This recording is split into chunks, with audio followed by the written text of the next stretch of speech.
हमने परीक्षा दी, हम फेल कर गए, लेकिन हम तो पढ़ाने जा रहे हैं जी। तो कोई क्वालिटी में बदलाव नहीं हुआ क्या? हमारे ऊपर एक टैग लग गया। बच्चों से जब पूछा जाएगा कि बाबू आज किसका क्लास था, तो जो मास्टर साहब फेल कर गए थे उन्हीं का क्लास था जी। तो असल में आप टीचर्स का सिर्फ इंसल्ट इसमें करेंगे और कुछ नहीं। अभी एक ही स्कूल में 5 नियमावली चलेगा, 5 तरह के शिक्षक हो जाएंगे, कहाँ से उसमें डेमोक्रेसी आएगा? शिक्षकों में एक बराबरी का भाव तो होना चाहिए। नमस्कार, आप देख रहे हैं बिहार इन शॉर्ट्स। मैं हूं आपके साथ रोहित। आपको बता दें कि शिक्षकों के लिए जो नई नियमावली लाई गई थी, उस नियमावली के विरोध में आज शिक्षकों के द्वारा महासम्मेलन का कार्यक्रम रखा गया है, जहां पर माले से जो विधायक है संदीप सौरभ, वो भी उस कार्यक्रम में पहुंचे हैं। शिक्षकों के द्वारा आज महासम्मेलन का कार्यक्रम रखा गया नियमावली के विरोध में। देखिए, बिहार शिक्षक संघर्ष मोर्चा हम लोगों ने, शिक्षकों ने मिल करके एक साथ गठित किया है और उसमें हम लोग आंदोलन भी चला रहे हैं, सरकार के साथ बातचीत करने की भी कोशिश कर रहे हैं और उसी के आंदोलन की कड़ी में हम लोगों ने आज यहाँ महासम्मेलन बुलाया है। जो सरकार ने नियमावली लेकर के आई है, उस नियमावली में कोई सर पैर उसका नहीं दिख रहा है। कहा जा रहा है कि क्वालिटी एजुकेशन को इंश्योर करवाने के लिए बिहार में नियमावली में पुराने शिक्षकों से भी परीक्षा लेने की बात कही जा रही है। हम साफ साफ कह रहे हैं कि इसमें क्वालिटी एजुकेशन की रत्ती भर चिंता नहीं है, ये सिर्फ लिफाफेबाजी है। 4 लाख जो बिहार में नियोजित शिक्षक पहले से हैं, वो सब लोग अगर ये एग्ज़ाम देंगे बीपीएससी का या जो भी आयोग एग्ज़ाम लेगा, तो वो सब लोग ही तो दोबारा से पास करे या फेल करे, उसी स्कूल में उसी तरीके से उसी सिलेबस को पढ़ाते रहेंगे। तो कुछ तो नया हुआ नहीं, कुछ तो नया नहीं हुआ। हम टीचर हैं, हम मान लिया खराब पढ़ाते हैं, हमने परीक्षा दी, हम फेल कर गए, लेकिन हम तो पढ़ाने जा रहे हैं। तो कोई क्वालिटी में बदलाव नहीं हुआ क्या? हमारे ऊपर एक टैग लग गया।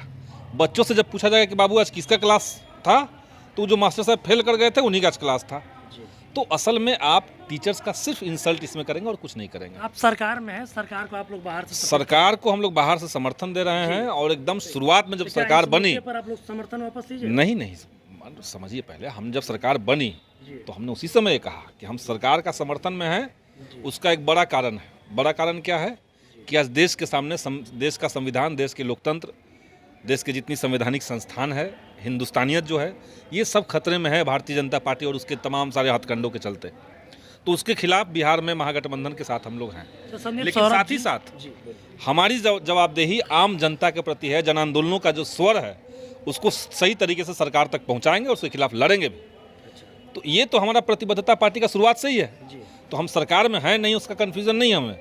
हम हैं, महागठबंधन के साथ हैं, लेकिन हमारा जिम्मेदारी ये है कि सरकार ठीक तरीके से काम करे, जनता की जो भावनाएं हैं वो सरकार ठीक तरीके से समझे। और हमें लगता है कि शिक्षक बहाली नियमावली जो सरकार ने लाया है, उसमें आम शिक्षकों की भावनाओं से सरकार खिलवाड़ कर रही है। अच्छा, आप खुद सरकार में, आपके सरकार के शिक्षा मंत्री हैं, उनका कहना है कि जो ये नियमावली लाई गई है, इस सब कॉलेजों में, स्कूलों में गुणवत्तापूर्ण शिक्षक जाएंगे, नए बच्चों में आएंगे ना जी।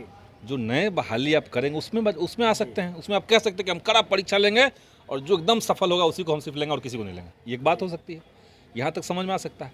आप कह रहे हैं कि जो 20 साल से पढ़ा रहे हैं शिक्षक, उनकी परीक्षा लेंगे ताकि क्वालिटी एजुकेशन हो जाए। वो कैसे हो जाएगा? वो तो फेल करने के बावजूद भी पढ़ा ही रहा है।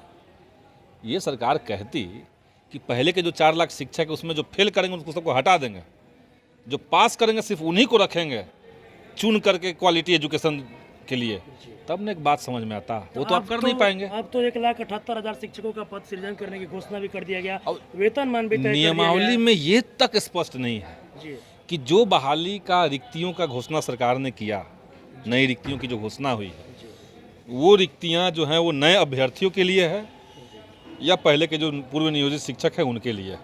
कोई स्पष्टता नहीं है। पूछने पे विभाग कह रहा है कि नहीं, शिक्षक का अलग है, नहीं नए बच्चों के लिए है। तो नियमावली में आपको दिखना चाहिए था, आपको प्रेस रिलीज उसके बाद देना चाहिए था। कहीं कोई तारतम्यता नहीं है। 6 to 8 के लिए जो सीट का रिक्तियाँ घोषित किया गया 1745, क्या मतलब है उसका? जब आप पहले ही कह चुके कि 45,000 के आसपास हमारे पास सीट खाली है 6 to 8 में, तो 1700 कैसे आ गया वो 45,000 से? वहाँ भी कोई सर पैर नहीं है। पहले के जो परमानेंट शिक्षक हैं उनका वेतनमान पहले से फिक्स है, तो इनका वेतनमान कम क्यों होगा जब आपने घोषणा किया है? तो ये असल में स्कूलों को वर्णाश्रम व्यवस्था की तरफ बांट देंगे। ये जो नियमावली आ जाएगा उसमें पहले से जो सुप्रीम कोर्ट के आदेश से 34,000 कुछ शिक्षक हैं, 400 कुछ, वो एक कैटेगरी हो जाएगा, वो सबसे ऊपर हो जाएंगे क्योंकि उनका वेतनमान बहुत हाई है। जो बीपीएससी पास करके जाएंगे उनका वेतनमान थोड़ा कम रहेगा, ये एक अलग कैटेगरी होगा। जो बीपीएससी फेल कर जाएंगे उनका एक अलग हो जाएगा। जो बीपीएससी अप्लाई ही नहीं करेंगे, परीक्षा देने का जो अप्लाई ही नहीं करेंगे क्योंकि ऑप्शनल है, वो आप नहीं भी अप्लाई कर सकते हैं, वो एक अलग कैटेगरी हो जाएगा। और जो अतिथि शिक्षक हैं वो अलग हो जाएगा। अच्छा, तो अभी एक ही स्कूल में 5 नियमावली चलेगा, 5 तरह के शिक्षक हो जाएंगे, कहाँ से उसमें डेमोक्रेसी आएगा? शिक्षकों में एक बराबरी का भाव तो होना चाहिए। तो ये सब सरकार को शिक्षकों के द्वारा संशोधन करने की मांग की जा रही है, और आप जो ये सरकार के द्वारा नीति लाई गई है, आप उसको कैसे देखते हैं? हम तो देख रहे हैं कि ये बिना सर पैर का, बिना गहन चिंतन का, खास करके जो पूर्व नियोजित शिक्षकों का सरकार लेकर के आई है, कोई इसमें रिदम नहीं है, मतलब बिना मंथन कोई किए हुए इस उद्देश्य नियमावली नहीं। को हाँ, लाया गया है। कोई नियमावली में आप कोई क्लॉज लाते हैं, कोई प्रावधान करते हैं तो उसका एक उद्देश्य होता है। तो मान लिया आपने कहा कि परीक्षा लेंगे तो आपका कुछ उद्देश्य होगा, सरकार करेगी हमारा उद्देश्य है क्वालिटी एजुकेशन, लेकिन इससे तो क्वालिटी एजुकेशन में कोई फर्क पड़ेगा ही नहीं पड़ेगा। तो क्या लगता है अब सरकार में नियमावली में संशोधन होगा? संशोधन का हम आवाज तो इसी बात के लिए आवाज़ उठा रहे हैं जी कि नियमावली में बाकी सब बातें अच्छी है, जी एक चीज़ आप हटा दीजिए, ये शर्त जो आपने लगा दिया है कि हम परीक्षा लेंगे तब करेंगे, जी। उसको आप हटा दीजिए, बाकी सब हटा ठीक है। चलिए, तो अपने सरकार साहब मांग कीजिएगा ना? मांग कर रहे हैं, हम तो मुख्यमंत्री से मिल करके मांग कर चुके हैं। मांग कर चुके हैं।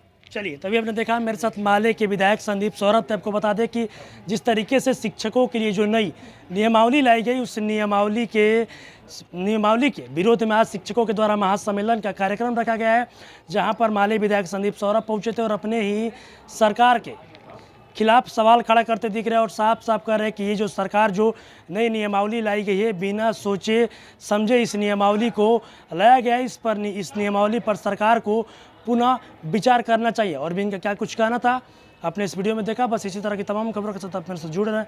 तब तक के लिए धन्यवाद।